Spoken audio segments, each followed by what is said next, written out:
Hello mga kapantin, welcome back sa aming channel.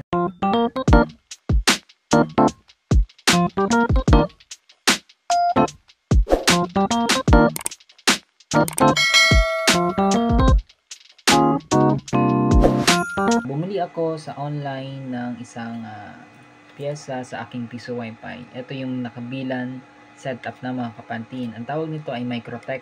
Ginamit ko tong Microtech na to para yung aking gaming, example yung ML, ay hindi maglag. So dahil dito mabilis na yung games na nilalaro ko gaya ng ML. So napabilis niya. So eto, meron yan nakalagay sa setup na dito sa unang port ilalagay natin dyan yung internet connection natin. So eto yung ISP natin, unang port ISP natin. Yung pangalawang port nakalagay dyan yung OPI, yung Orange Pi para sa ating piso wifi. At dito, ayan, nakikita natin dalawang antena nakasulat. Ilalagay natin dyan yung ating access point. Ano man yung access point na gamit natin, gaya ng TP-Link 110, EW73, kung ano pa man na AP na ginagamit natin, dito natin siya ilalagay.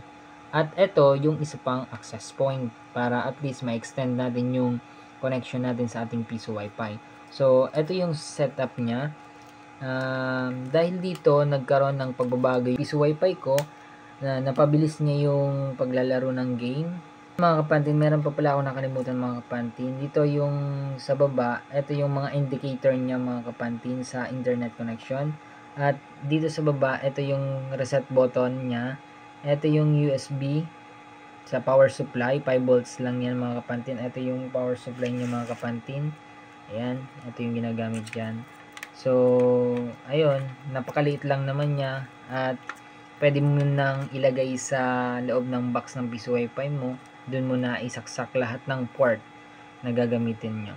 So, yun lang naman mga kapantin. Shinare ko lang sa inyo kung anong gamit ng ating Microtech mga kapantin sa ating piso wifi. So, ayun mga kapantin, don't forget to subscribe and click the notification bell button para always kayong updated, lalong-lalo sa ating mga bagong video patungkol sa ating mga piso wifi mga kapantin. See you! Bye-bye!